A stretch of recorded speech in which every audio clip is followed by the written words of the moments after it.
What's up, guys? It is a very exciting day. I am a little bit thrown off. He should be pulling in the driveway any moment right now, but I have Chuck Church Jr. himself coming to pick up my 67 Nova. He is going to be picking up my 67 Nova, and we are going to be heading up to Church Boys Racing in Ohio, Bristolville, Ohio, if you will.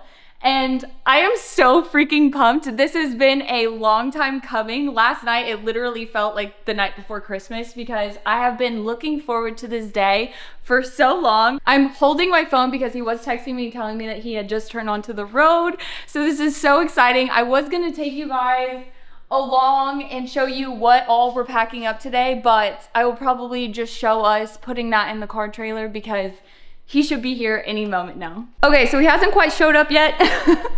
He's probably going to show up any minute now. He's calling me. Hello? Hey, so am I able to pull back there with the truck and trailer? We do have a little bit of a turnaround spot. How big of a trailer do you have? It's 24 foot enclosed. It's not a semi, but 24 foot enclosed. I just want to make sure I could get back there. Well, how much skill do you have? I have enough skill to tear up anybody's lawn. Okay, yeah, we have lawn for you to tear up. All right. Okay, I'll be right there. Okay, perfect. Bye. I need to move my truck out of the way, but yeah. Hi! There she is. How exciting! Yeah, right. It's so good to see you. Good to see you. Oh my gosh, how was the drive? I love your truck, by the way. Hi. Hello. Nice to meet you. Ryan, nice to meet you. But yeah, here she is in person for the first time. Looks amazing. Thank you. I was getting all the dust off of her yesterday because she's been sitting for a little bit. Wow. That's just not nice. That's like really nice. My goodness. I'm so excited. Oh yeah. We're gonna tear this up in a real big hurry.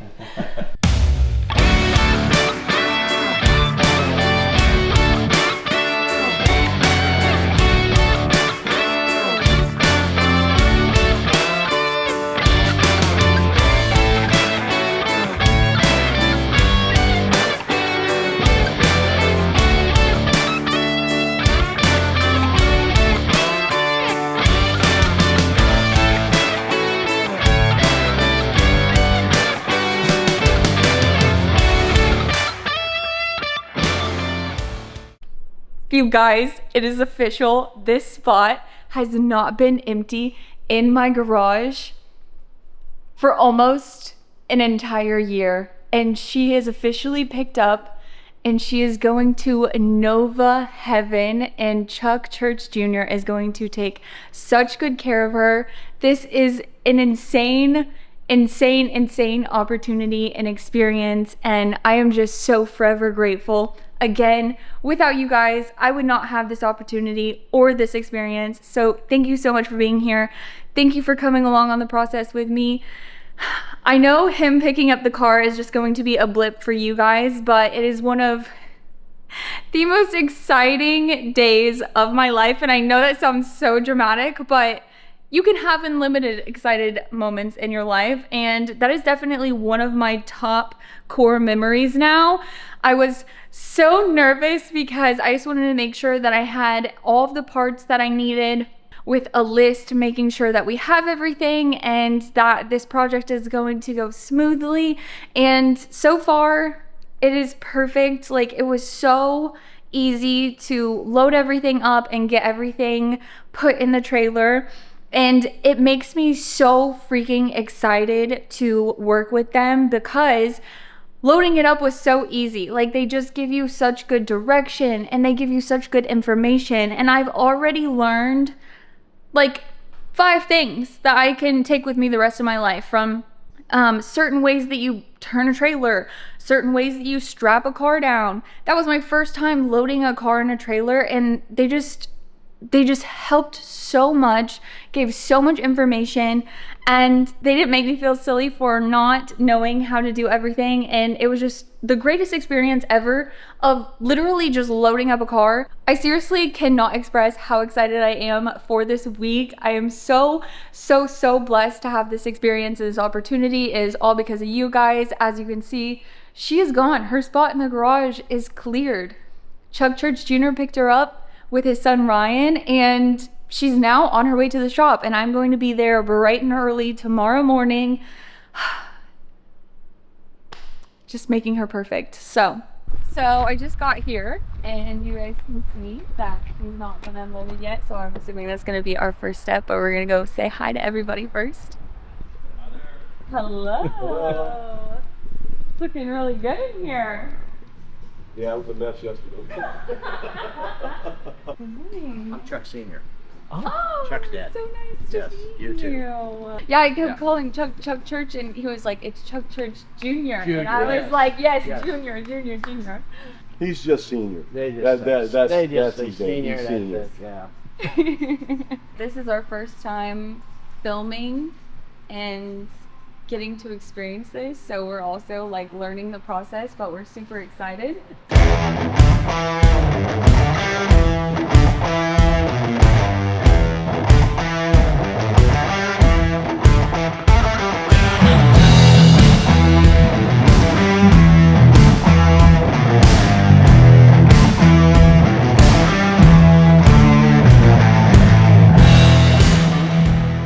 Yeah. So these are all basically the components you're going to be putting on your car. Mm-hmm. You know, your average customer can come up and they could.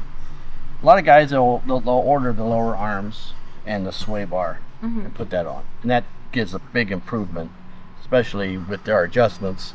You can keep the alignment in. Yeah. You won't lose your alignment. You don't have that eccentric bolt that adjusts the camber Yeah, that's really nice. or caster. And whenever I was here and talking with Chuck last time, this is all available for people at home to purchase, and it's Yes. something that is very capable for them to put on easily and to have for their project. So that is really what we wanted to be able to showcase with this project, is that all of this is something that somebody could do at home if they don't have the luxury of bringing it in to you guys Right. and to have it done. Because here. everything is plug and play here. They bolt in the stock locations, everything that comes off the existing holes, everything goes back in. Yeah, that's so amazing. Very Like this innovative. cross member, it's your original one is kind of a square, and if the bolt pattern's the same, it bolts right in. Your lower arms, they go in the same pockets, except for these plates get bolted on the front Yes. where the old strut rod comes out. Mm-hmm. That's the hardest part of that changing, is getting the strut rods off. Some are riveted on, some people have taken them off already, but that's the toughest part of it. But Yeah. other than that, everything is bolted in. Yeah. Well, that's everything that we are going to want to show, so that people feel a lot more confident to be able to purchase this and work on their own Novas at their home. Yep. And we, like I said, we use the Viking coilovers. Get the adjustability out of that for the right height that you want. I don't know, are you looking for that low ride look, or are you looking for just a standard stance like this? Decently low. Decently low? Okay. Well, a combination of the upper arms and lower arms, you're going to be dropping about 3/4 of an inch anyways. And then when you put the Viking coils, you can adjust that down even lower. Yeah. So you don't need a 2-inch drop spindle. To use this kit with the rack and everything, you have to change the oil pan Okay. to a rear sump. The Chevy II Nova oil pans has a deep sump in the front, so the rack would hit. So you got to go back to the rear sump pan, which is no big deal. That's an issue with a lot of guys that's doing their Novas. You know, they'll buy a component off of this company, one off of that company, and next thing you know, they're not matching up and they don't fit and they got money tied up. Yeah. Where here we know exactly what fits, and he'll be able to get you the proper wheel size, the wheel fitments for your system. Yeah. Because a lot of your brakes also has an offset that throws the wheel out. Mm-hmm. So if you have that brake kit that throws the wheel out, then you got to compensate Yeah. for your back spacing. If Yeah. you don't know that, then you throw $2,000 in rims, put them on, and find out, oh, it's rubbing on my fenders. That makes a lot of sense. Yeah, that makes a lot of sense. So Yeah. definitely interested in learning more about that because this is my first Nova that I've owned. So I'm really deep diving, but I'm glad that I'm able to bring the audience with us so that they can learn along the way with myself. Well, they've become popular since, you know, we've come up with this new technology and how you can wheel fitments and the handling on them. You know, they become hot items. Station wagons, we got 2-door hardtops, we got 4 doors. I mean, this little convertible, but again, yes, all these components. You have 2 good mechanics that could put this in a weekend. Yeah, that's amazing. But also, I think something that is so interesting that we got to experience when we were here last is walking around and seeing the different places that all of the cars come from.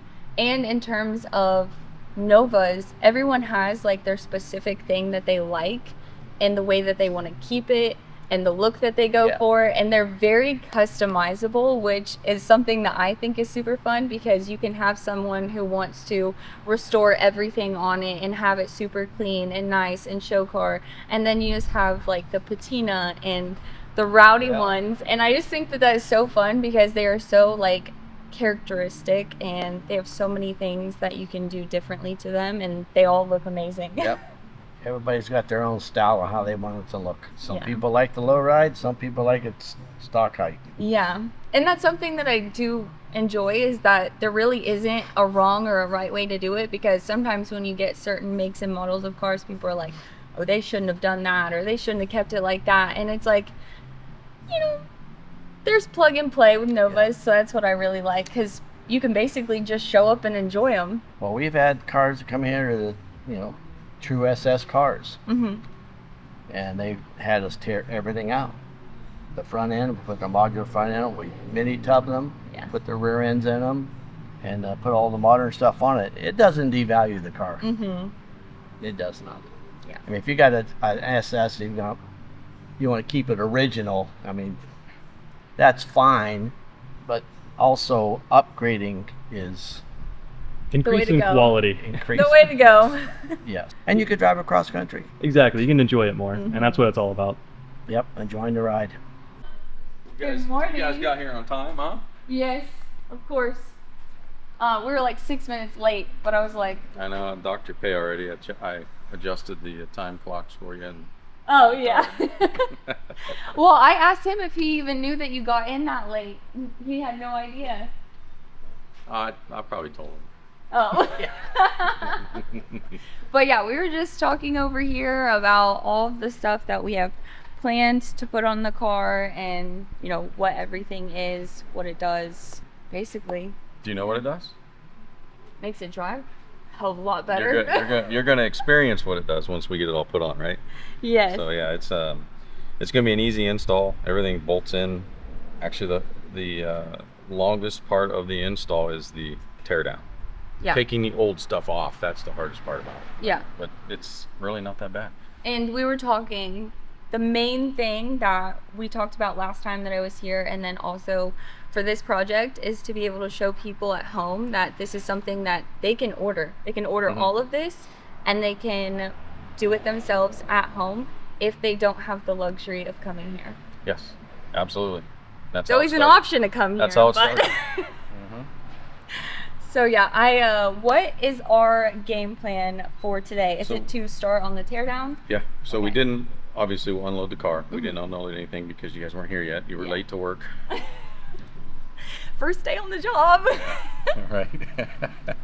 So we'll unload all that, highlight everything. We'll get it up on the lift and we'll just explain what the teardown is going to be. We'll go in and knock that out, get that all tore out, and you can help to the fullest extent that you want. Yes. Or would rather stand back and narrate if you'd like. Yes. How a little bit of both. I take very good direction.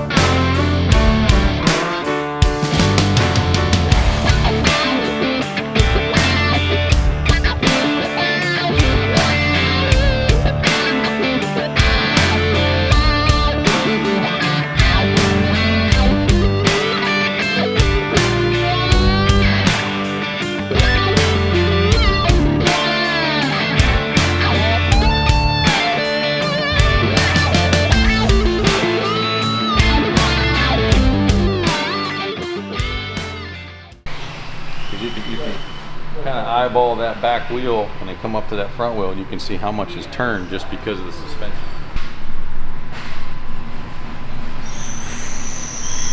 So the wheels going in and moving that way is what makes them harder to drive. Yes, and that's what's called bump steer. Okay. So let's say you went over railroad tracks, okay? Yes. And you hit that railroad tracks and your car goes up, wheels and suspension separate.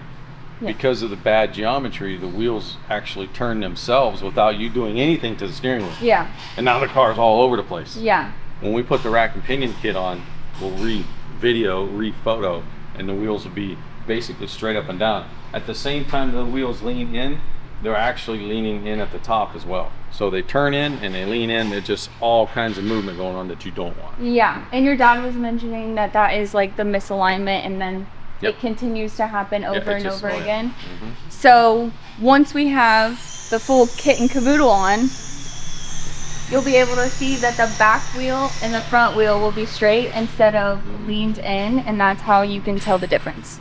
So yeah, that, and along with I mean, the drive. It looks like you basically turned the steering wheel. If you look at how Yeah. much that's turned, if you stand over here, it looks like it wants to make a left-hand turn.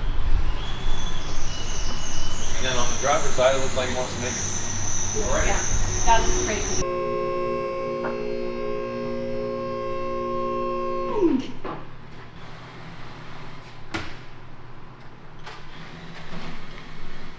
So you see these are all beat up from people using these as jack points. They get compromised. And that's what our subframe connectors, we box this all in and strengthen that whole area. We got rubbing up here. That's due to The bump steer. no, that's due to, so this brake kit that's on the car actually pushes the wheels out 5/8 of an inch. Okay.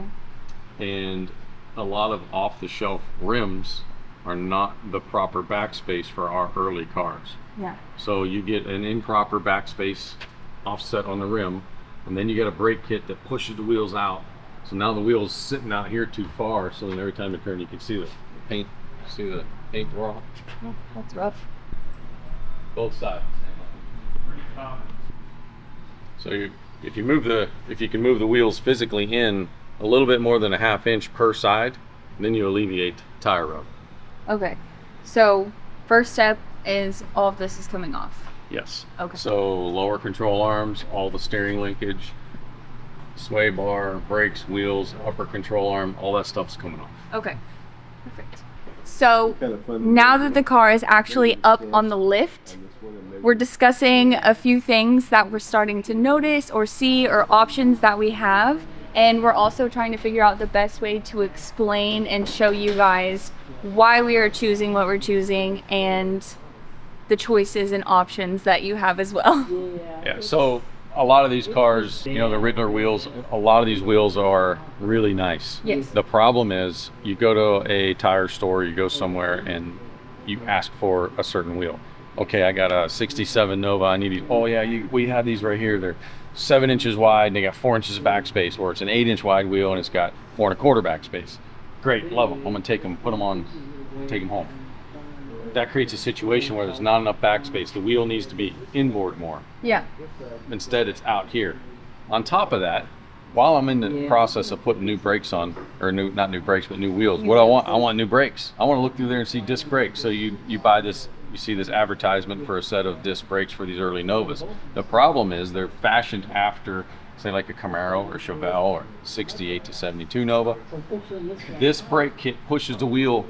Not only is the wheel out here already, Yeah. but then that brake kit from the factory drum location moves the wheel out even further by 5/8 of an inch.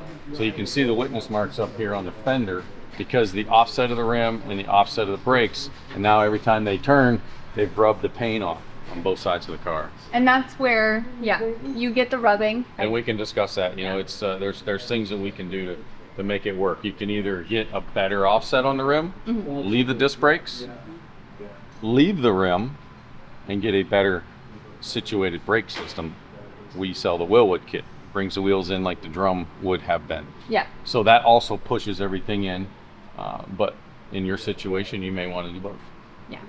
But the reason that this got brought up is because I was thinking about changing the wheels as well. There was a set over on another Nova that I saw and I really liked. So now that that is an option and we talked about that, that's when they mentioned changing the brakes, because if you're going to change one, you might as well go ahead and pick the other component that is meant for these cars.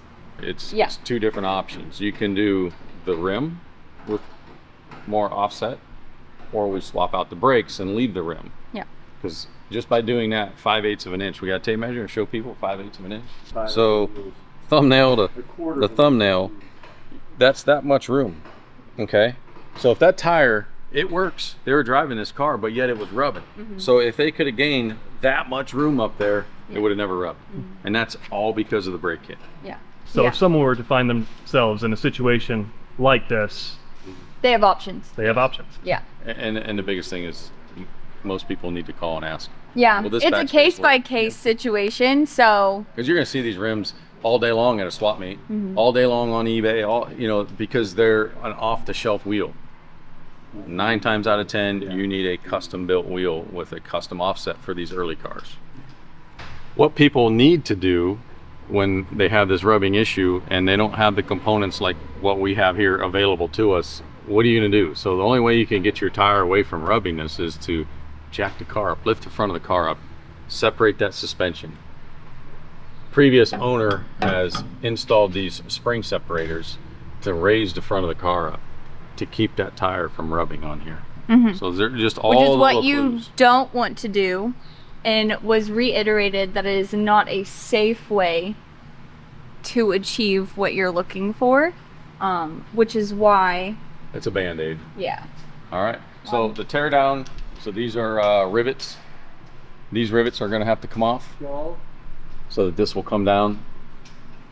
And that's probably one of the hardest parts about it. It's very noisy. And the rest of it's just gonna unbolt and fall out. Okay, so this is probably what your dad was explaining to us earlier, that it was the hardest part. Yes. So, 2 to 65 are bolted in. okay. And maybe 66, 62 to 64, I think, is bolted. 65, it's riveted. I can't remember 65 was in that. But some of them, the earlier models, are bolted in, just like you see up here in the cross members. Okay. So we're going to take this cross member out. It comes out. We replace it with that tubular cross member, but we'll show that. Yeah. We'll put all those parts together and compare them. Here's the factory lower arms. Here's the Church Boys lower arms. Yes. You'll be able to see how much stronger they are.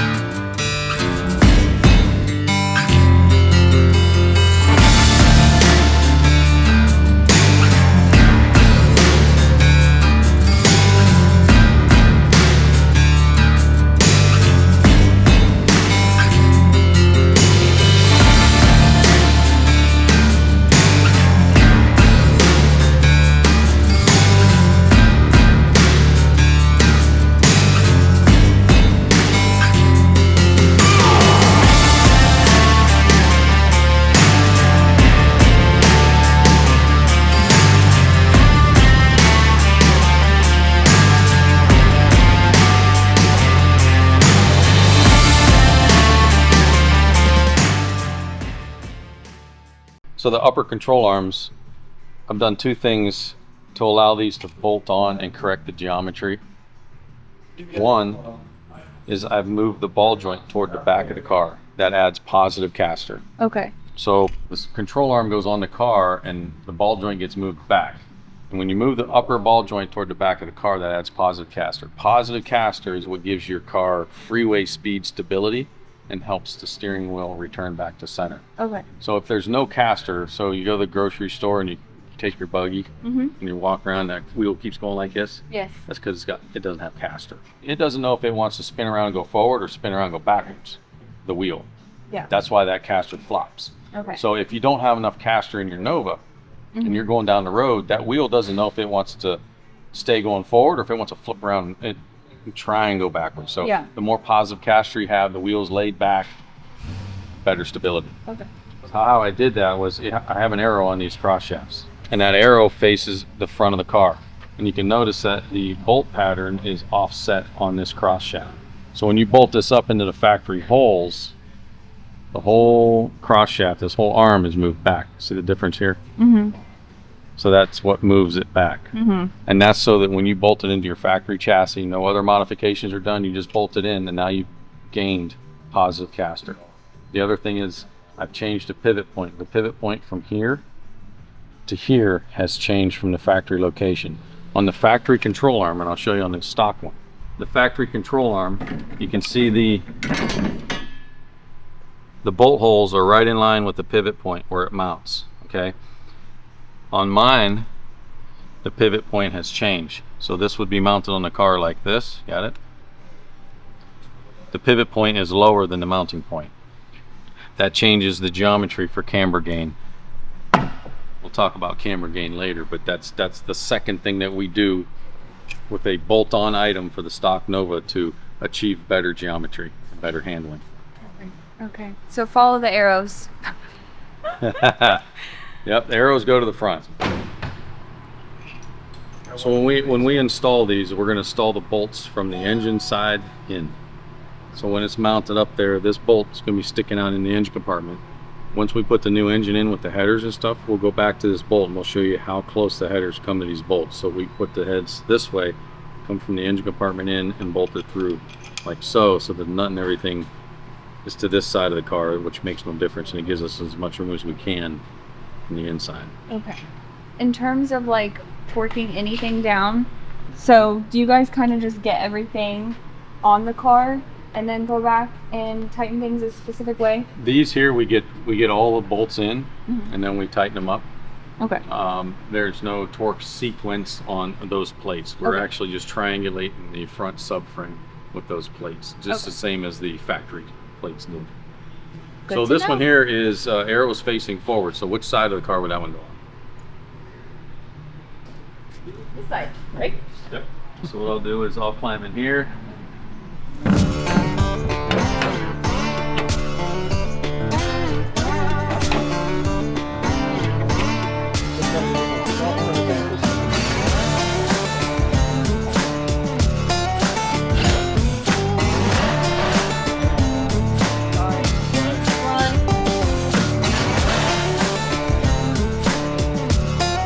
Looks good.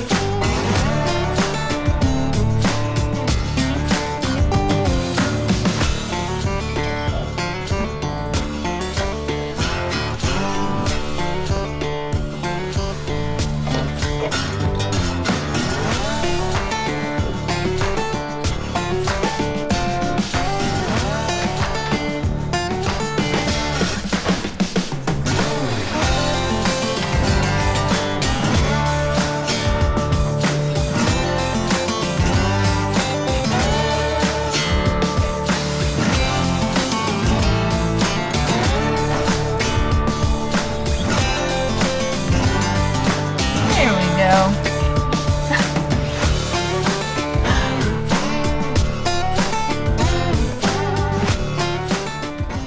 What are we highlighting with this? So what'll happen is you'll get a squeak. Okay. You sit in the car and it goes squeak, squeak, squeak. Open the door, squeak, squeak, squeak. What happens is the shaft that goes up through. Let me run this up.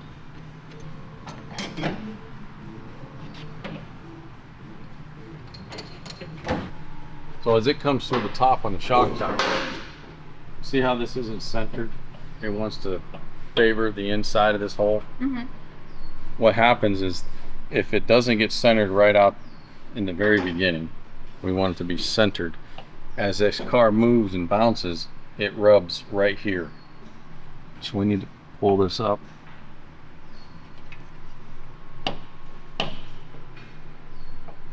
So this spring sits on a spring cup. And see, as what I'm doing is I'm rotating that spring around the seat. And as I move it around, see, now all of a sudden it'll change its location. Okay, see how that's more centered now? It wants to stay in the center. Yeah. So that spring pocket up there is indexed, and they typically have a little nub that sticks up through that hole, and that says, okay, that's your location. But the problem is the way these springs are wound, sometimes they wind up in different locations. So it influences the whole shock, because the shock is resting on that upper control arm. And it'll influence this, and we'll push it way over real tight. And then you pull it over here real tight and you crank it down. Well, then after you drive the car, it goes back over. Next thing you go squeak, squeak, squeak. It sounds like a little mouse. So when there's no weight on there, we want to spin that upper spring seat and move the spring so that there's no pressure and it's centered. And that's about where it's at. So that there's no pressure on that, and it'll be centered, so then we can, so there's a fat side and skinny side. The skinny side's gonna go down in there. Just like that. And these will get tightened up so that there's about a 1/16 of that rubber gasket sticking out beyond that washer. And the component that allowed you to center it is down here, Yes. correct? Yes, it's the spring. So the bottom of the spring is sitting on the shock. Okay. Okay. The top of the spring is sitting on this, and see it's indexed, so the coil is supposed to stop right there, and so that it can support it nice and square. But sometimes it's not indexed properly, and it's turned this way, and it might be forcing the spring one way or the other. So we can rotate this to find that happy center up top, because the shaft is going right up through everything, mounting up here. So this is sitting right below that. We spin this to get the orientation. We move that around. Okay.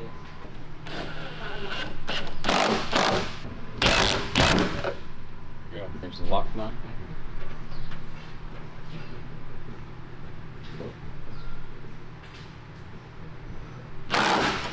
Has a ton of play. Mm-hmm. So now we'll just run that up so it holds it there. We'll go with that for ride height at first, but it's probably going to go up another inch maybe. Okay. But we'll see where the ride height sits, but that's a good starting spot. Okay.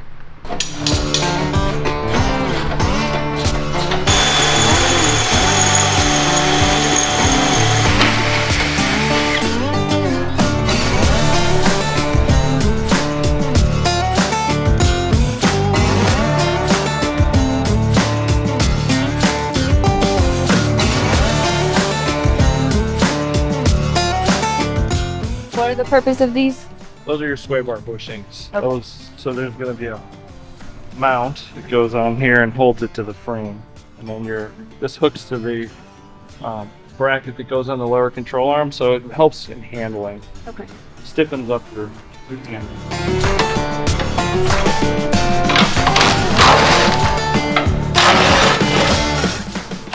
So there's a lot of installing and removing to keep everything centered.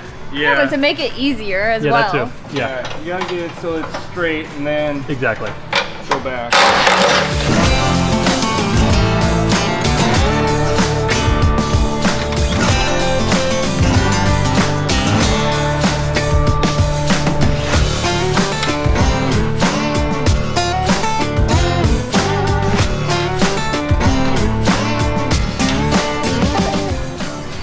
That sway bar ends up, it can move up and down like that. See how little the clearance is between that?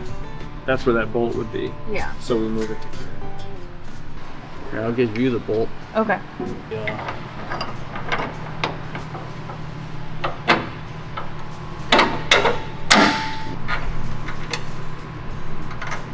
You have to adjust your link adjuster. It makes it easier to extend it out. Because if you come on this side, you raise this up, you'll see that you have limited space in between everything once you get your bushings in. So when you adjust your link adjusters, installing these, it makes it a whole lot easier. See how it just slides in and out? Yeah. If you don't do that first step, you're going to be fighting this either way. Okay. And then this is when we use the plates. Square plates, yes. And those- Sometimes you have to work them from the bottom up, like that. And then this other one.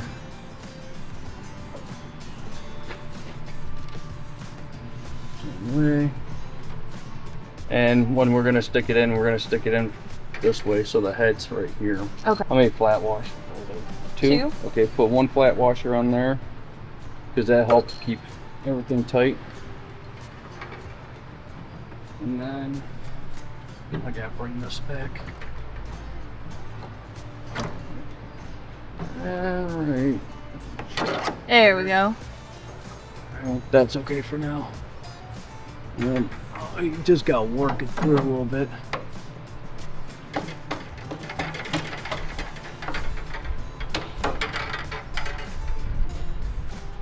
Flat wash, lock washer, no.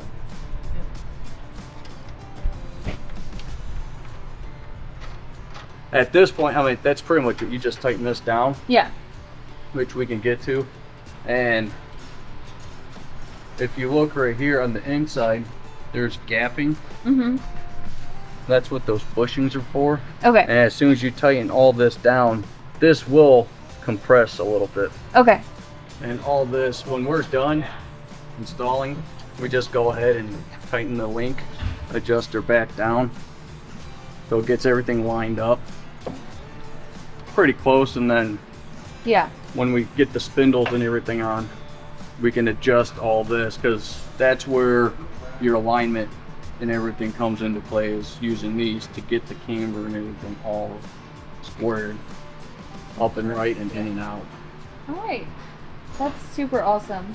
And it's super nice that you can adjust this to help you install that.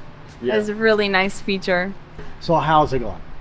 It's going really smoothly. The first Good. time that I came up here and he explained the process to us, it sounded pretty simple, and I feel like it's been even more simplified actually seeing it go on. Okay. Yeah, it's been super smooth, and I've been able to do every single part of the process with some help. Okay. So if I can do it, anybody can do it. So with total guidance, you feel that it's a simple process for the average Joe Yes. or average lady? Yes. Okay. Yeah, everything has went super smoothly. We haven't ran into any issues, and everything makes sense. There's arrows, there's labeling, there's reason to everything. So I've really enjoyed the process. Well, that's what makes it a nice kit Yes. for the installer. It is extremely nice. Simple, and everything goes in its original locations. Mm-hmm. And again, like I was telling you this morning, the hardest part is getting those rivets off. Yeah, the rivets, and then the only thing that you have to change from factory is this hole. Yes, the one hole that's not there. Yeah, that's literally the only reason thing. So that if you put a bolt in there, then the sway bar, when it articulates, will hit. Mhm. So you eliminate that. So yes. Yeah, and we talked about how this gets put upside down. Yep. So that also gives more clearance. So we've covered a lot Every of little bases. details that you just don't think about when you're You guys installing thought about something. it. Well, been through it, done it, so we know what it is. Yeah. Yeah. Well, good. I'm glad it's working out for you.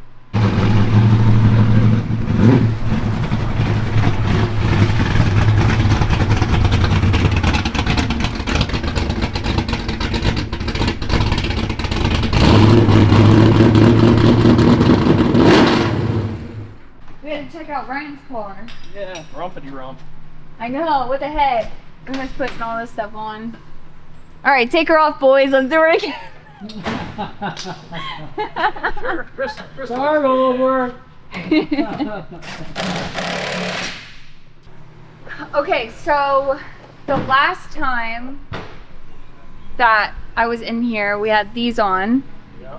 We had the control arms on, did this bolt, switched this around, had the sway bar on. Yep. So we hooked So that. this is new. Put the rack cross member in the rack in. Okay. We put your sway bar bracket on the lower control arm and hooked your sway bar up. Okay. And then the spindles went on with the new Willwood brake bracket.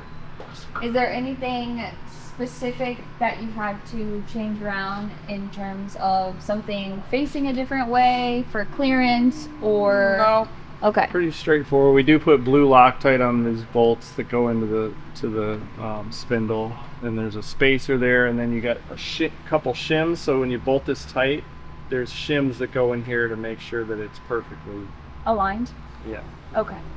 The other thing we're gonna do when we put your tie rod ends on, you'll see there's two holes, and there's does it say power and manual? Yes. So if you're doing a power rack, you put it in the first hole. If Okay. you're doing a manual rack, you stick it in the second hole. Okay. Gives you more leverage.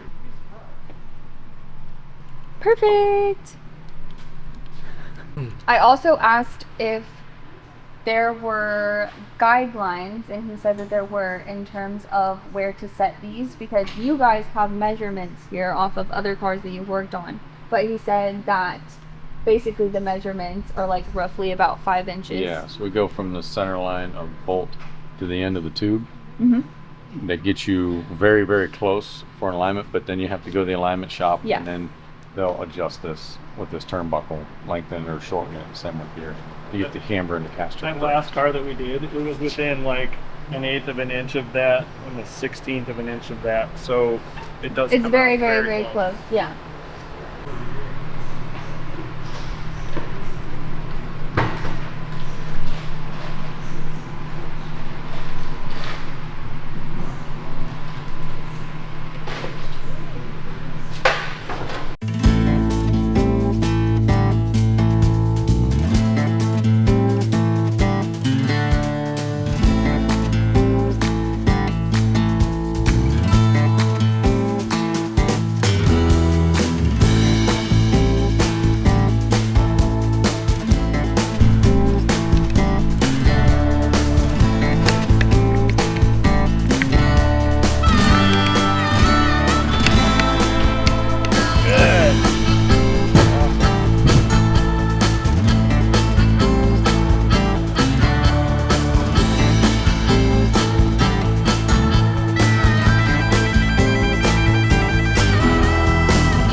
What's taking so long?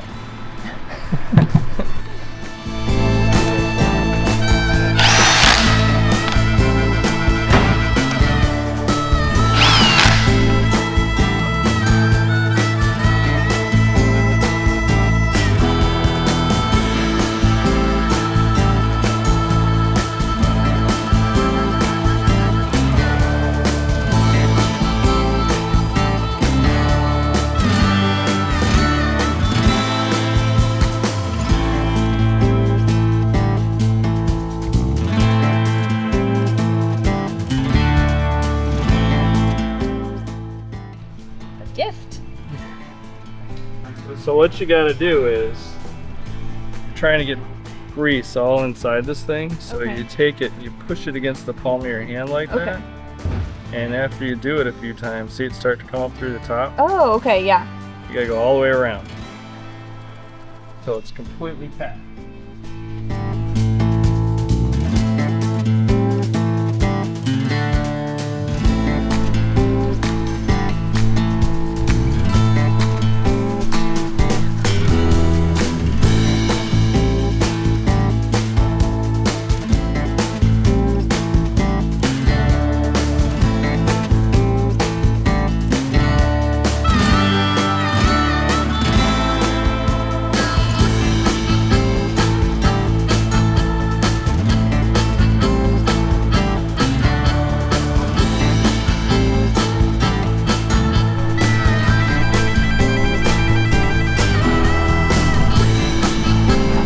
There we go.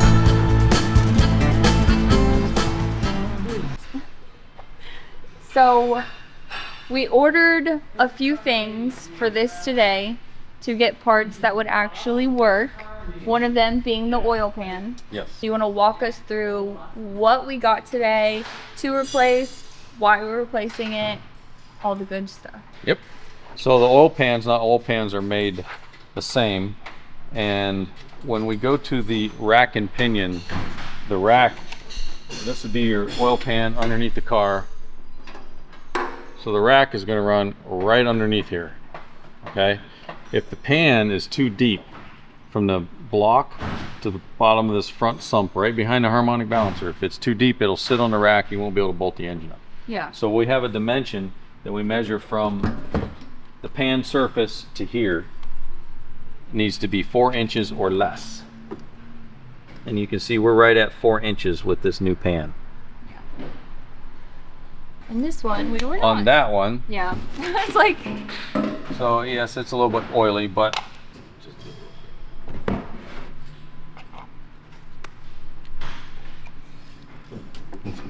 we're what, 4.5? So as the rack travels right underneath the pan, it's just gonna hit the pan. It's never gonna be able to bolt up. I got Exactly. one Yes, because stocks- it had this yes. fancy little That's the cutout, factory and steering. I was like, oh, Yeah. perfect. But we're not using that stock steering, right? We're doing the rack Yeah. and pinion. So in a factory steering car, that's just fine, not a problem. Yeah. So But if you're getting the upgrade, you need this oil pan. yes, you need a proper front sump oil pan that's not so deep in the front. And we're measuring from the block surface right here to where the pan sits, and that's right behind the harmonic balancer. We are wrapping up day 1 here, and I am very pleased with the progress that we've made. Everything has come together so quick and so efficiently and so easy. I just absolutely love it. So I wanted to ask you what you're thinking of the project so far. I think it's amazing. I see it every day. Yeah. You would think we're used to it, but when you bring in a car, a nice car like this, and it's got that antiquated suspension on it, and in less than 8 hours, we've removed it all.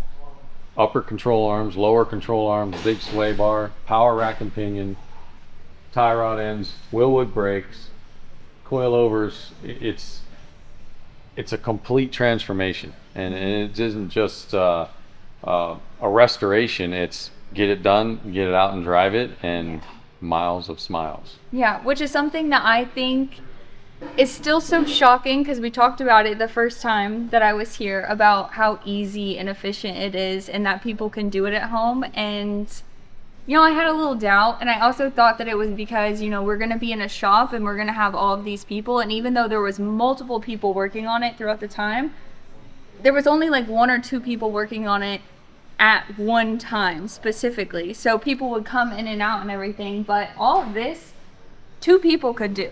So that is something that was really cool to see with my own eyes and actually experience it and know exactly how long that I've been here and make this a day 1 video so you guys can literally see in real time, like I'm wearing the same clothes, like this happened in one day, and that is so crazy to me. So I love it. I'm very pleased with the entire process. So I look forward to day 2. I'm sure we have a game plan that we will talk about. We do? Yeah. We do. I won't let the cat out of the bag just yet, but Yeah. we do have a plan, and we're going to move our way back. Yeah. So we are going to be here tomorrow and for the next couple of following days. So we'll have a video for all of those. But this is to wrap up day 1. Perfect.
Hey guys, we are back here at day 2, Church Boys Racing, and we have a lot going on behind us, as you can see. So we are going to kind of walk you guys through what has already been going on this morning and our entire game plan for today. So, where do we want to start?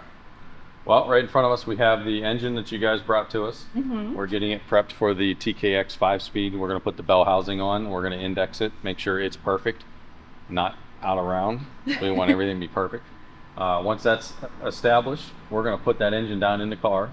We're going to put the TKX transmission on that. And then we are also going to fabricate the transmission tunnel. There needs to be some modifications to make that all clear. So we'll have that all happening. We're putting the other rear end in, getting that situated, and by the end of the day we're going to have an engine, a transmission, and rear end. It's going to be a rolling car again. Yes, and right now we have the interior out because all the welding's happening under the car, and the rear end, that was something that wasn't planned but we did decide on, so that's super exciting, and you guys will be able to see that go in, so very much look forward to it. So right now, I mentioned that the interior is out because there is some welding happening under the car, which is connecting the subframe connectors and working on those. So can you explain to us why somebody would want this upgrade and what it does? Yes, so what we're going to do, these are unibody cars. There's not a full frame under here. The frame stops underneath your feet inside the car. So we're going to connect the front of the frame to the rear chassis. We have these boxes laser cut, fit them up to the frame rail. We capture the whole entire frame rail. We weld 1 5/8" tubing from here all the way back to the leaf spring pocket for leaf spring cars, 4-link cars, which this will be someday. We go to the 4-link. We connect here. We connect to your seat brace right underneath your seat. And then we also take what we call an outrigger. It's another tube that comes over and connects to the rocker. So we're connecting in 4 different places underneath the car. This keeps the car from twisting, bending, and having all the cracks. A lot of these cars you'll see in the A-pillar that run down alongside the windshield, there's cracks. And that's because the body is flexing. This will stop a lot of that flex. So since this is day 2, we wanted to go ahead and walk you guys through what we accomplished on day 1, just to give you a little recap and showcase this beautiful front end. Quite the transformation. Yes. So we removed all the factory suspension, everything that holds everything on the car, steering box, drag link, pitman arms, tie rod ends, remove the spindles, upper control arms, lower control arms, the factory shock system, sway bar, everything comes out. We added Willwood disc brakes to fit the wheels, brings the wheels back in. We discussed that, how the old brake kit pushed things out. Our Willwood brake kit brings things back in. Got the power rack and pinion in place, 1 1/8" sway bar. We have our tubular lower control arms, tubular upper control arms, and of course the double adjustable Viking coilover shocks. We can set that ride height right where it needs to be. So we had a lot go on in day 1, which you guys can go back and watch that video, but we expect day 2 to just be as fun as day 1, so stick around.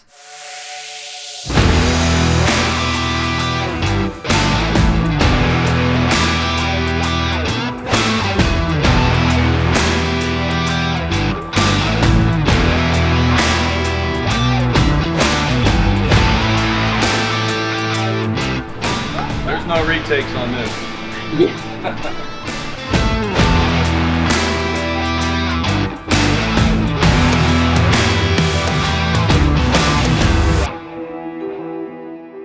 So today has been quite the day so far. As with any project, you're going to run into things here and there. So there has been a lot of moving parts, especially when you are dealing with Novas, which is what is such a blessing about being here, is that we have such knowledgeable people and you are learning so much, and these cars are just very unique and characteristic. So not only have we learned things with the rear end change that we're doing and running into different scenarios, but we also had a few different snags that we ran into in terms of things that I had brought with me. So we are actually going to be taking a trip to Summit Racing. Chuck got us set up with all of his connections and all of his buddies, so they are going to get us set straight, and we are going to not only get to visit Summit Racing, but we are also going to be taking this beautiful ride. So that is a beautiful thing about being here in Ohio, is that Summit Racing is only like 30 to 40 minutes away from the shop. So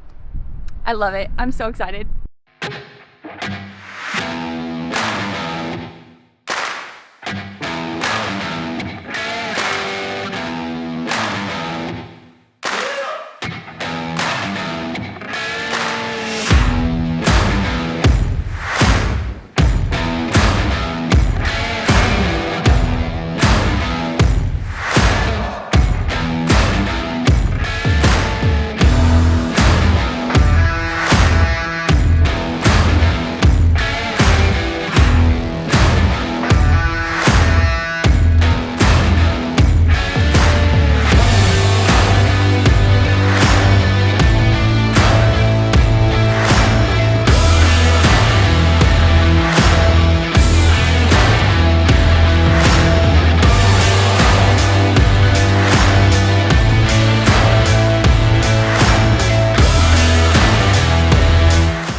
last time I was at Summit, I realized that they had a scratch and dent section.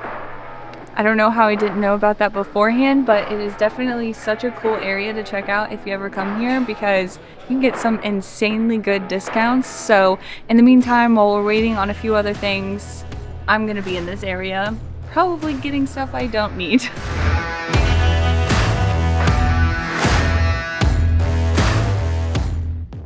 So what you guys saw in there, Ryan was measuring to make sure that this one was correct, since we did figure out that it was a manufacturing issue.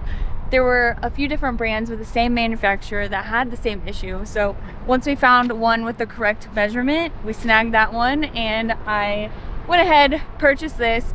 I didn't find anything in the scratch and dent that I necessarily really wanted to grab, so I'm gonna go ahead, drop this in the wagon, and we'll head back in, because he still has a few more things that he has to pick up, but this is heavy, so I'm gonna put this away. All right, so we just got back from our little Summit trip, and I have not seen anything that they've been working on, so we're gonna go ahead and get a full update, and I'm very excited to see what they got done today. The car is like all of them, not the same on each side. Yeah. That's the beauty about them. Cool. Yeah. 1960 something. Yeah. But just, you know, when you look at the view from the front of the car and seeing through, you actually see a frame or substance. You know? So the idea behind the connecting to the rockers is obviously to connect to the outside of the body, connect our frame rails, but then at the same time, this is where your transmission mounts. So, you know, you got the tunnel that's cut out, you got all that there. Your transmission cross member goes here, connects. So that's where we chose to, I mean, we could have went anywhere, come out to here. It's 1 5/8" diameter tubing. It's heavy wall tubing, BOM. And none of the other manufacturers on the market where you buy a subframe connector kit, none of them have anything to allow it to connect to your floor brace. This is the brace right underneath your driver's seat. So we connect right here, so you know it's supported in the middle. Rockers, you come out here to your leaf spring, and then again we have the option for the forelink when it's mounted. This would be a straight tube right to the forelink. These are now jacking points. You know, you can use that, you can use this, and this little, you've seen how beat up that frame rail was originally. Yeah, it was from everybody compromised. jacking it up, putting it up on I there. had to beat it up back into a close shape so we could get these on properly, That is crazy. because it was so tweaked out from people jacking it, and they don't know any better, and they jack it up and don't look, and the car goes up. So if you look at this portion of the frame, this is where it's spot welded to the floor pan. This is all original. See how that's compromised, that's coming down. All your other manufacturers give you a 3-inch stub that you connect to that factory frame, and that's all. And some of them bolt on, believe it or not. Yeah, you said They it don't wasn't even. Yeah, welded. not all of them will weld, and they just mount right there to the very last end of this frame. There's not much strength there, and that's where we capture that whole frame ring. And in terms of strength and safety and performance, you were also mentioning that a lot of cars, even, you know, after 64, their metal starts to all look a little bit different, and like the strength and the durability car to car changes. So it really is just setting you up for success with whatever year you have or whichever model. So it's super awesome. Love it.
Good morning.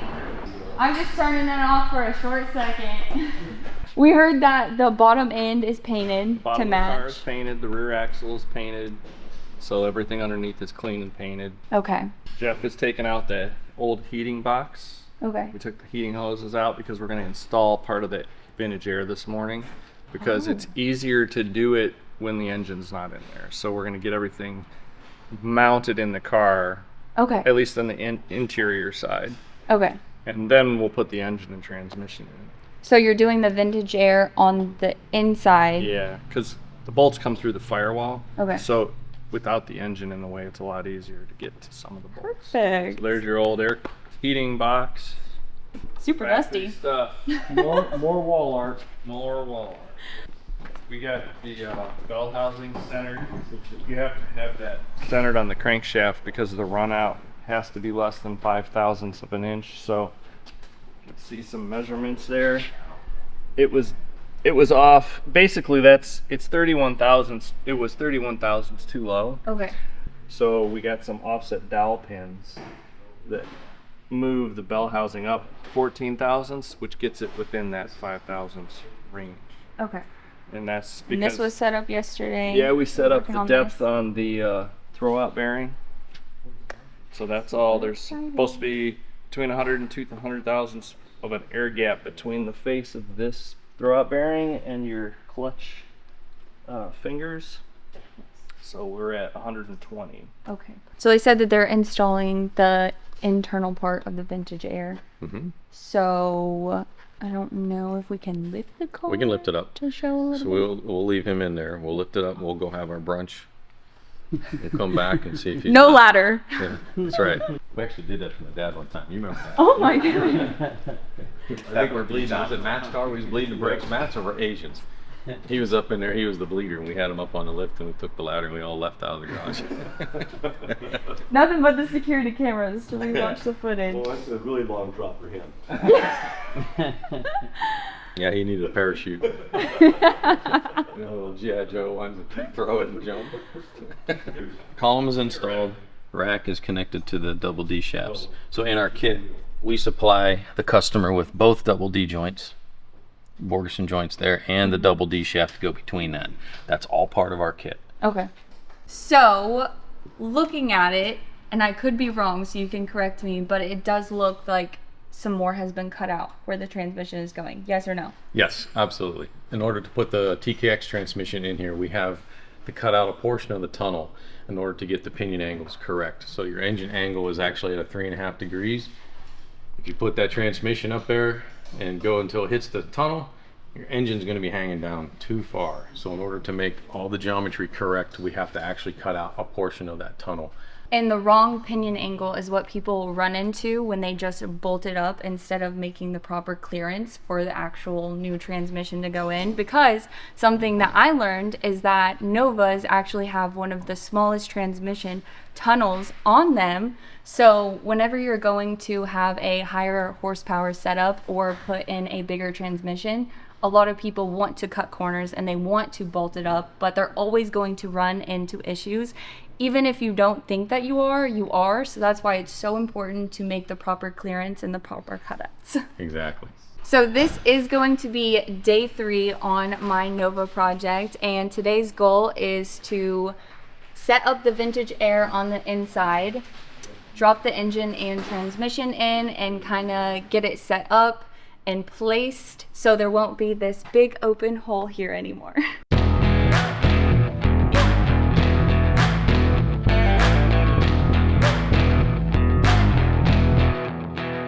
So, we talked about this earlier, but you are currently finding a spot to install the reservoir for the new hydraulic clutch. True.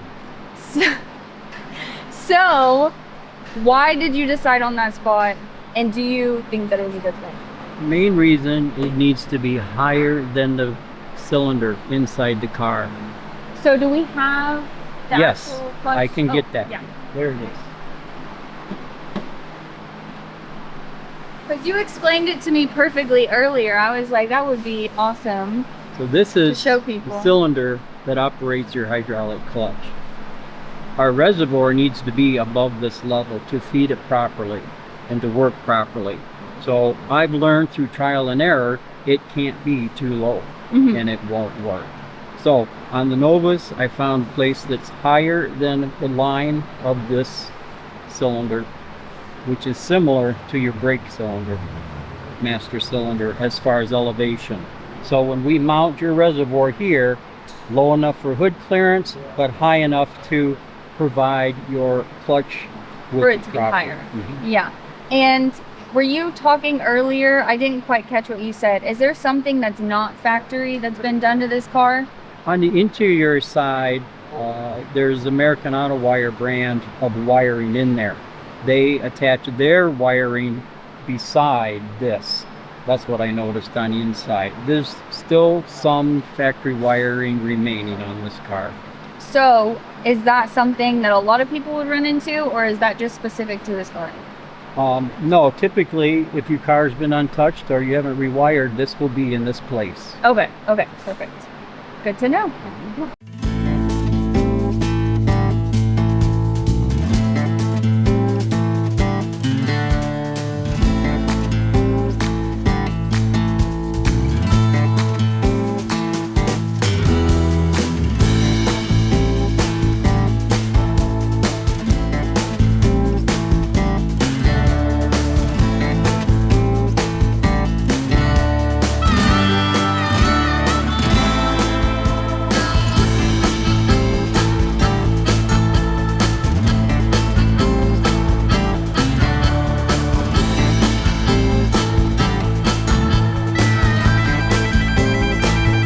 Okay, so the engine is angled all the way down, and we took the throwout bearing off to put it in separately and then try to get them to fit, but it's still not quite going, so we're taking off the shifter to get it up and in there, and then that will get placed back on.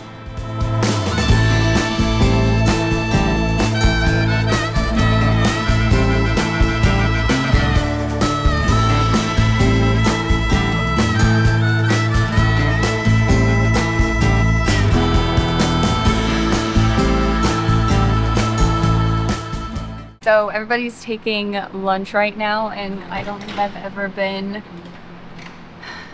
this grateful to make sure that I have an amazing team around me, because I seriously could not imagine modifying or doing anything to this car specifically without having such knowledgeable people around, because these cars are just so specific with the space that they have available, which is why they specialize in these cars and why they're the best at what they do. Because right now what we're running into is I do have a transmission that has been modified specifically for everything on this car, and it still doesn't fit. Not only do Novas vary from year to year and even in the same year, because obviously things weren't as precise back in the day with, you know, them pumping out cars, everything kind of changes. So even though they've done cutting that they normally do on Novas to get the transmission to fit, there still is so many clearance issues, and I just could not imagine somebody trying to do this at home without 8 people on the car and without a lift and doing it for the first time, because we have tried so many different cross members. We have tried the one that came with the transmission. We tried a small block engine cross member from somebody else. So our amazing fabricator Teddy has said that he is thinking about shaving part of this so that the cross member that came with my transmission does fit, which is such a blessing. But it is just, I think this is the biggest issue and something that is kind of upsetting, because you do invest so much time and money into picking out your parts, especially when it comes to anything that is your engine or your transmission, and especially when you're told that something will work and then you literally have an entire team of people around you that are so incredibly knowledgeable and do this every single day and have for years, and they're still having this much issue. Like, it kind of feels defeating, but I'm so glad that I'm here. I'm so glad that I'm getting to experience this process, and the next transmission that I put in any other car is probably going to feel like butter. it's probably gonna go so smoothly. So it's kind of nice that this is my first experience and where I'm learning, because it really will just make everything else flow and go so smoothly. But yeah, that's where we're at right now. We think we're gonna have to change a little bit of where the cross member fits, and we'll see if that works. But I'm having a blast. I'm so happy to be here. I'm truly honored to be able to experience just working around them and learning from them, but it is a little bit disheartening, especially running into so many different issues. It has absolutely nothing to do with the fact that we are here. It just has to do with the parts that I did get before I planned on coming here. So today's goal was to get the engine dropped in, transmission in, and we have accomplished both of those things, and we also have the drive shaft in. So I would say today was very successful. However, I am extremely grateful that we were here, because I was surrounded by so many professionals that not only do this on a daily basis, but they have so much knowledge and talent when they are combined together that it really just made the process smooth. However, I could not have imagined working on this or doing this on my own without complete expertise around me. So I feel very grateful to be here and very blown away with the fact that you guys are so specific and you are so on it and you can make anything work for these cars. So how do you feel about today and what we accomplished? I think it was a big accomplishment. We started out with a big hole right up in here. Yes, And you know, as far as dropping the engine in and doing that kind of stuff, that's anybody can do that. The TKX install is a little bit different. You have to be accustomed to what's going to be needed, what kind of clearances are needed, driveline angles, and that kind of thing. So that's where the difficulty comes in. And nice that you guys were here, that we could help out with that, make sure everything was right. Yeah, and it's crazy to see it firsthand. Before I even decided to officially bring my car here and we talked about it, you had given me a little bit of information and knowledge to decide on, you know, if I was going to fully dive into this project. And just hearing about, you know, specifics and clearances and everything you have to look out for, immediately I was like, yeah, I'm going to bring it here, because I don't understand any of that. So it is just absolutely mind-boggling to see it firsthand and see how, even with you guys doing it all the time, being around it forever, how different each car can be. And the fact that you guys just take the information that you get with each individual car, and it literally becomes a custom experience having your car here, because no two Novas are the same, and that's what makes them so special, but also even accentuates your guys' talent and the knowledge that you have around these cars. Oh, thank you. We appreciate that. So yeah, I would say today is a huge success. Everybody is very happy. I'm very pleased with how everything came together, and I very much look forward to Monday when we install the headers and the exhaust. So that's it. We are completely wrapped up on day 3 of this project. If you guys are absolutely loving the content or want to see more from Church Boys or more content on this car, make sure you subscribe and like and comment down below. Let me know what you guys want to see. Let me know what you think about the project, or what you're most excited for or looking forward to on this channel.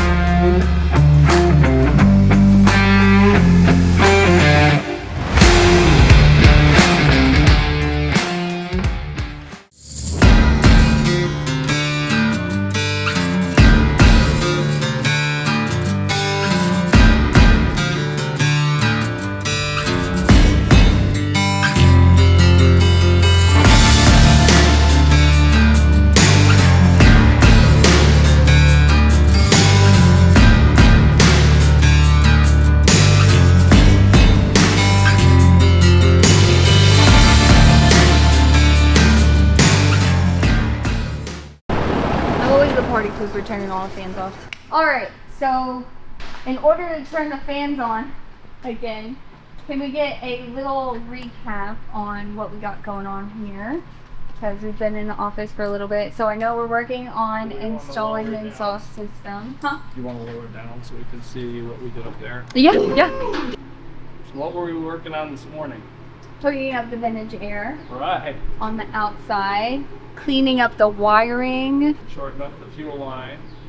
Put the carburetor on. Yeah, the carburetor's on. The radiator comes tomorrow. It'll be here at 11:45. So we're not going to be starting it today, but basically getting every single thing prepped to be able to start it tomorrow for the first time, hopefully. Prepped up the air conditioning lines. We installed the condenser, heater hoses, shortened up this line, installed this line, installed the carburetor. Yeah, and Teddy was working on the inside. So you can see how that's come along. Oh, wow, that looks really clean. That's so exciting. And we decided to do some silicone and some screw it in. So it's gonna be weatherproof, but also for some reason, if we have to get to it or take out the trans at any point in time, it'll be a lot easier because we'll just take off the shifter and we'll just drop it down from below. So yeah, everything is coming together. Today we have Stainless Works here, and they are going to be filming the exhaust and the headers going on, and I'm going to be able to be a part of that, so that's going to be super exciting. And yeah, now I can turn the fans back on. All right, boys. I'm unboxing my exhaust system from Church Boys Racing, which is available at churchboysracing.com, of course. And this is the setup that I have chose to go with. I'm going with 1 7/8 header, and their exhaust system, all of them are 3-inch diameter, and I decided to go with the aggressive setup, and I went with the American Thunder mufflers, which people have been telling me I'm in for a treat, but we shall see once we start it up. I think it's gonna sound super sick. I'm so excited. I'm ready to bring it home for my neighbors to experience for the first time.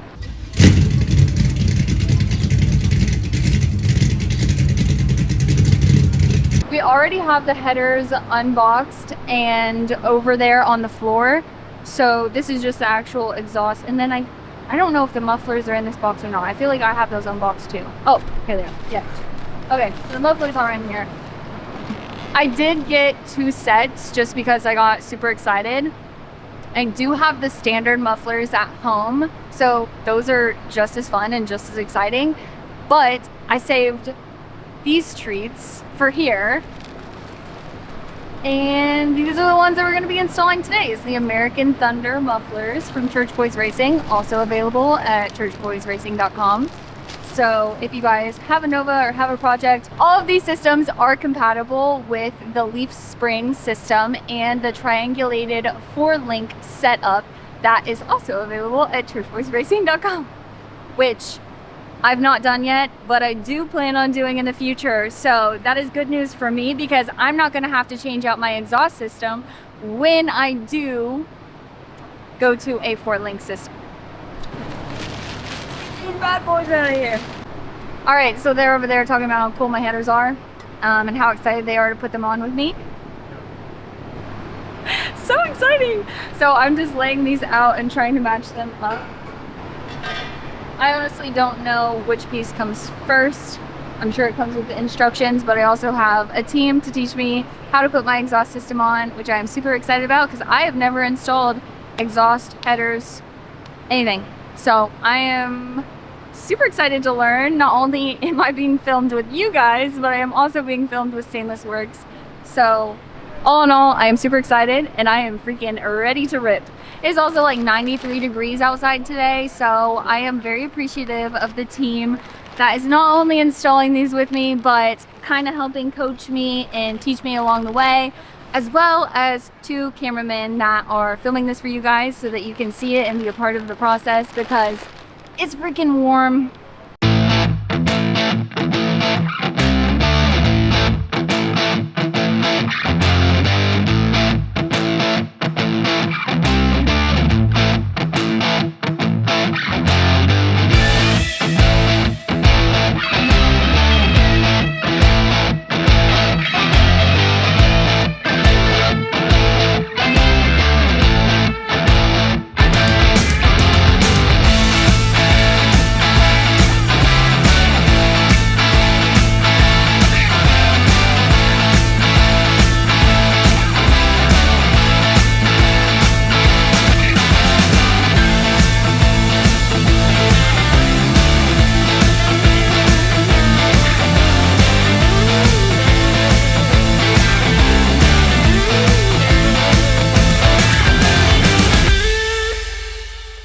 it's really hot outside, and like anything, any project you have, there's going to be things that you run into. So it took us a bit longer to get the headers on, but they are on, they're looking good, and we're gonna stay a little bit later with Teddy because he's a freaking saint. Everybody else has left. There are some things that we need to do to set up for a good day and a good start tomorrow, so we're gonna stay behind. We're gonna be having some fun in the garage because why go home early? Oh heck, he counted out. I will be using an air tool for the first time. I'm so excited. You don't want people looking at your video saying, you didn't wear gloves, you didn't protect your eyes. On them shutting us down. Okay, so I'm going to connect this up here. Ours are easy, they just push in. This is a safety, so you don't accidentally squeeze it. This has to go up. Okay. And then it'll, and you can kind of throttle it. Okay. So what we're going to do, what you're going to do, these are the two holes I just made. This one and this one, and you see the little bits of metal still around it. Yes. In our way. So I'm going to do one, show you what I want. Hold the light, shine it here. So this rotates this way. So I want to use this edge so we have control of it. So I'm going to go slowly. Just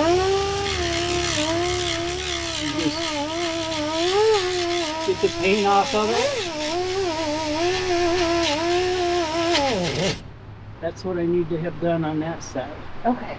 And I'm going to weld it a couple spots so we can hang the muffler hangers off the other side of it when we put the exhaust on. Mm-hmm. Okay. So I just need all that black paint on that one cleaned off the same way. So just pull the trigger, play with that a few times so you get the feel of it. Rev it full throttle. Whoa. Feather it. So you got a little feel of it? Okay.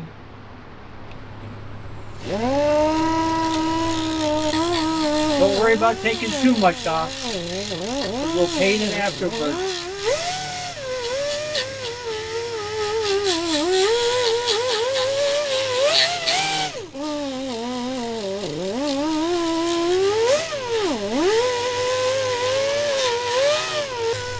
That looks great. Good? That's great. Yep. Perfect. Shiny enough for welding. All right. Good. Offended if you need to clean it up a little bit. No, it's sufficient. I'm having the most fun. We should stay after dark most nights. I brought two options. Beautiful. Beautiful. I'll take them both. Thank you. Okay, awesome. Yep, it's just to catch a little bit of sparks. It might get on here. It might sit there for a second pot. Protecting the seats. Oh, don't look.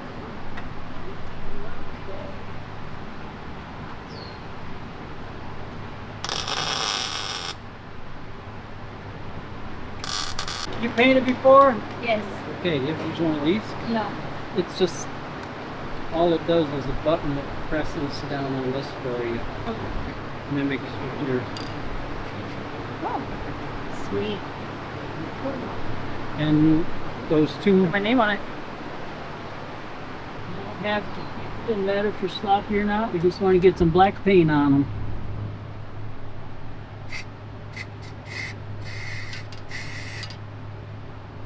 Cover?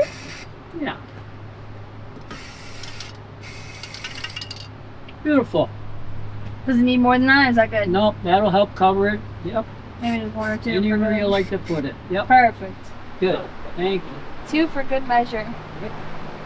Now I'll go put this back. Yeah, it's dangerous in your hands. You want me to put this back over there? Just there's no real edge where the ends, where the fabric ends. That'll end up hooking over here.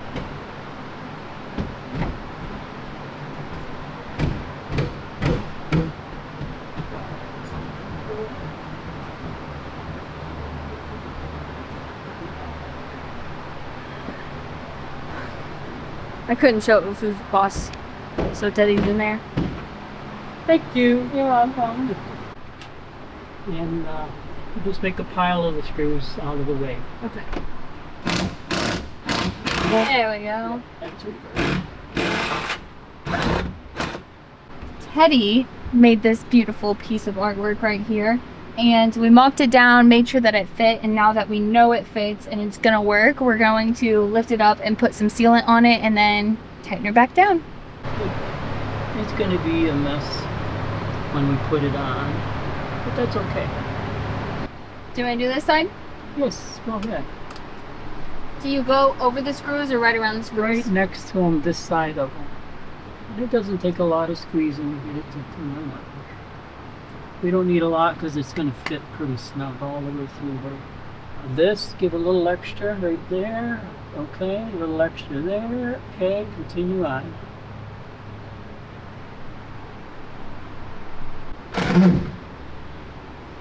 After our install, no big deal.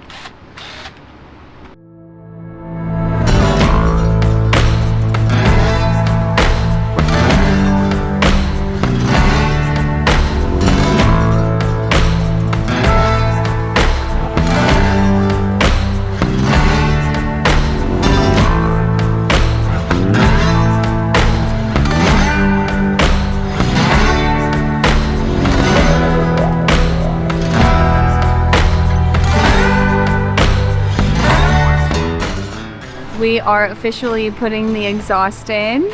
I'm super excited. We are one step closer to starting it. So today is just as hot and the team is just as excited. Everybody's doing such a good job. I know that we just mocked up the first piece of the exhaust and Chris is taking it over to the fabrication shop to trim it a little bit and then we should be on our way.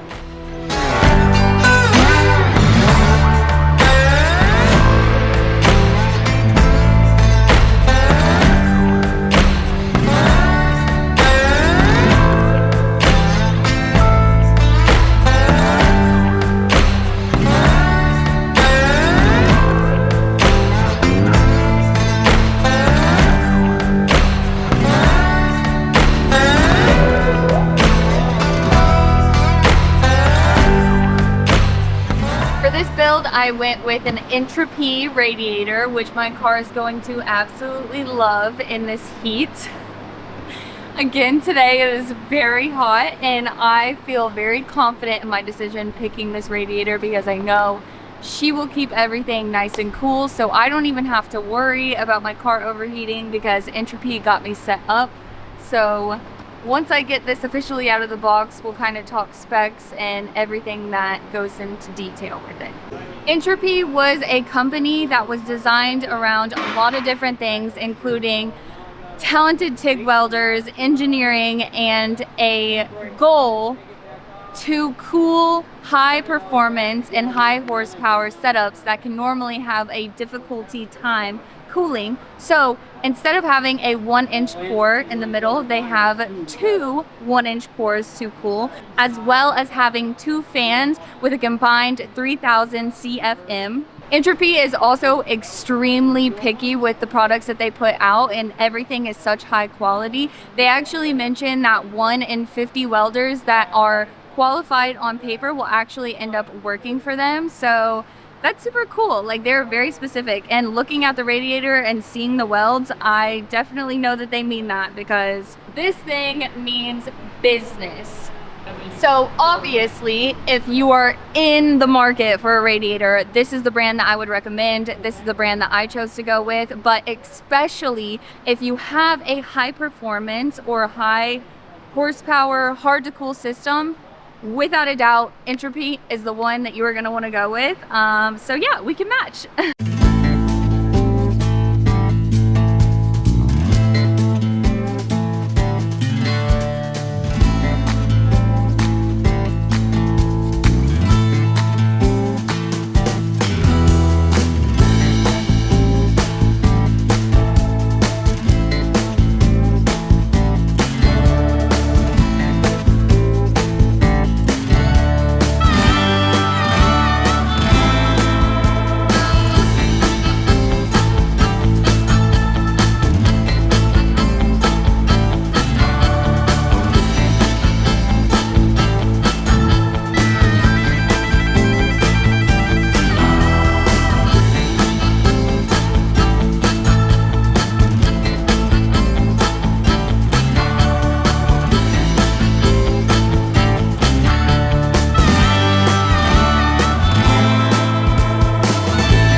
I'm wondering if there's enough without moving where your hand is, Chris.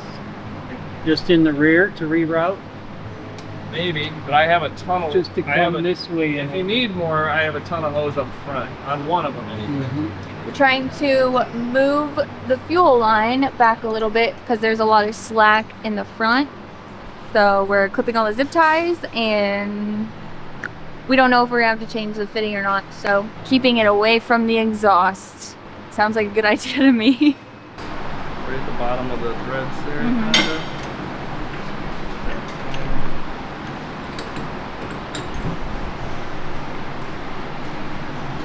Just gonna loop this real quick.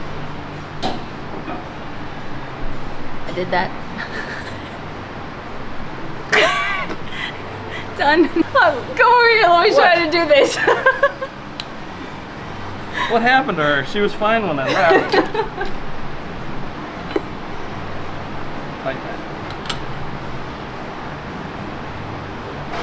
What'd you do to her while I was gone? I told them I was gonna show you how to do this. Yeah? Yeah, so I'm teaching them, teaching you, teaching everybody, basically.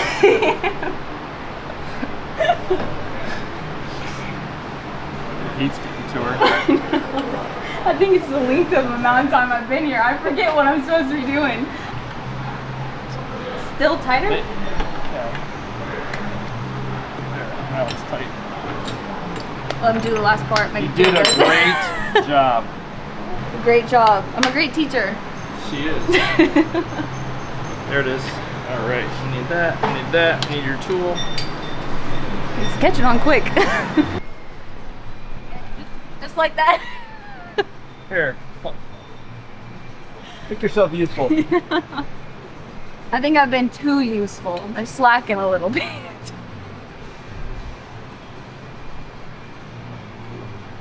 Look at her go. The initiative she took up there. I know. The other day, everybody showed up early because I was doing too much work. They were like, we gotta do something. And I was like, nobody told me we were showing up at 6 o'clock in the morning. Oh god, it was so hot though. I got here pretty early today, but not as early. Probably a half hour later. So just to make sure that we've explained it, there was a little bit of slack in the front half of the car in the fuel lines, and back here they were too close to the exhaust. So we're moving the point that they were held up there to the center, which is actually where they are during factory setup.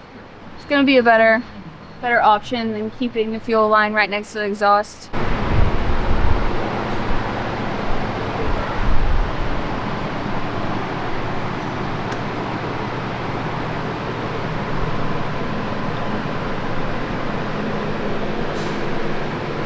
So people haven't been as talkative today because we're trying to really get this project on the road.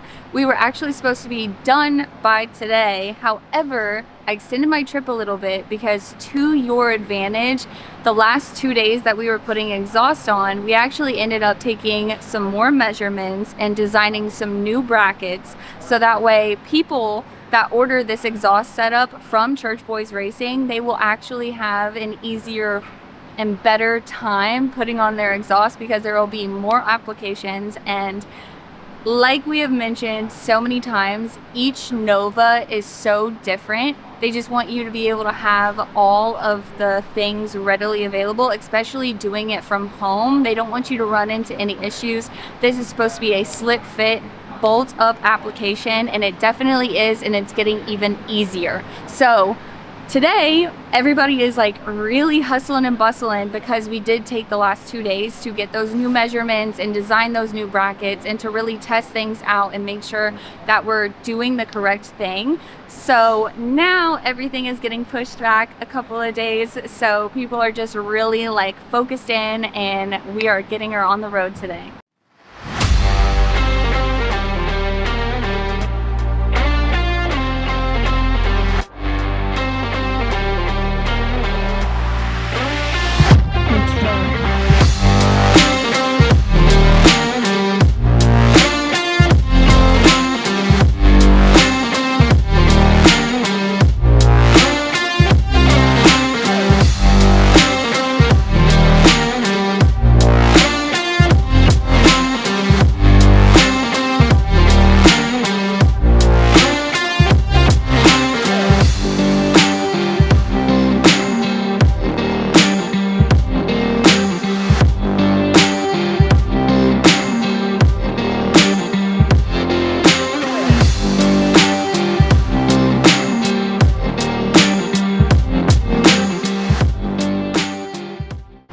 So we are going to wrap up for today, and we got a lot of very exciting things done, and we're literally getting to the very nitty-gritty, like little bitty things, and I am so excited to start her tomorrow. I thought maybe, hopefully, that we would have started her today, but we got a lot of really good things done, and I am super excited, and she is on her way.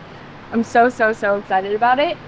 We wired for the radiator first. That was like one of the first things that we did. The exhaust is on. It is all good to go, except the tailpipes need to be cut, but that's just like a little minor thing. The fuel line is ran, and then it got moved again and got some of Teddy's art piece up there to keep it away from the exhaust. So that got moved around a little bit, but now she is set and she is good. We checked the diff fluid just to make sure that it was good, because it did get a different rear end in this car. The plug wires have been ran in the bottom and kind of mocked up and organized, but they are not connected at the top. The brake lines were routed in the front, but that was done before I got here, so we did not necessarily show as much of that, but that is very exciting. Topped off all the fluid. So tomorrow, one of the main things that needs to be done is the old gas needs to be siphoned out. I've been saying that every single day since we got here, because I'm like, no old gas. So we will get that siphoned out. I do have some race gas, and we're gonna mix that with either 93 or 91. So we will put a little bit in that tomorrow whenever we do go to start her up. I went ahead and changed out my air cleaner. So if you did watch me build this engine over on Instagram, I did have a really cool 383 stroker air cleaner, but this one is actually going to get much better airflow, and it actually looks pretty sick. So I'm excited about that. So yeah, plug wires will be connected on top tomorrow. Gas will be changed out. Tailpipes will be cut. Teddy is still working on the inside doghouse, as he likes to call it, getting that all squared away, and the seats still need to go in it. So it's just a bunch of little things, but it's so worth it. I'm so excited. I'm so blessed to be here. I've had a great time. I definitely had a lot of fun today, because today was supposed to be the day that I went home, but instead of going home today, I extended my trip, so we're not necessarily in a rush or a time crunch anymore. Like I said, we did go ahead and take 2 days to measure for the new brackets and the new measurements on the exhaust, so that way the kids get even better and better and better, more than they already are. So if you guys are loving this build and you're so excited to see it start up, put that down below in the comments. Make sure you subscribe to this channel, because this is the whole reason that I am here and I'm able to have this opportunity, is your guys' support. I love you so much. Thank you so much for following this channel. I think as of right now, not when this video is going up, but as of right now, I just hit over 6,000 subs on YouTube. So thank you so much. I am so blessed. So yeah. Obviously, if you guys are loving this build, you're excited to see it start up, and you are loving the content on this channel, make sure you subscribe so you don't miss out. You can hit the bell for notifications, and like and comment and tell me what you want to see in the future, and also if there's anything that you're more excited for me to do on this car in the future.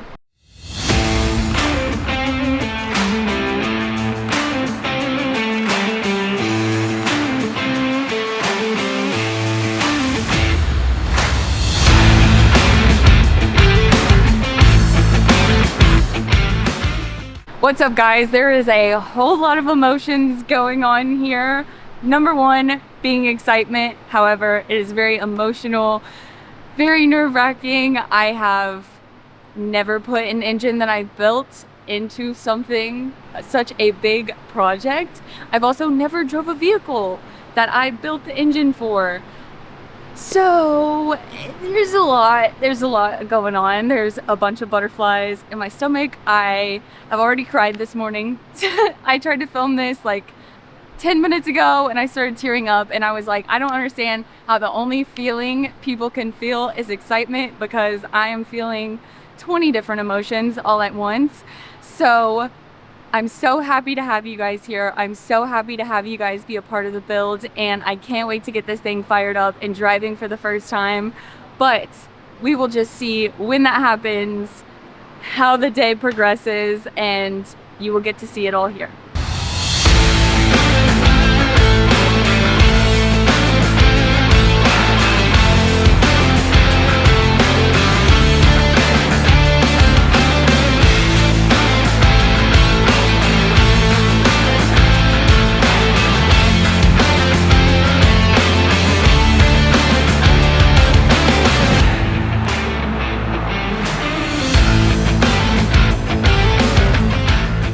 So the clutch has been bled. We're bleeding the brakes now. All the turn signals are working. Lights are working. Went through the shift pattern. The console's in. Or the doghouse. I think the gas still needs to be siphoned. And we're really, really getting close. So it's so exciting. It's crazy.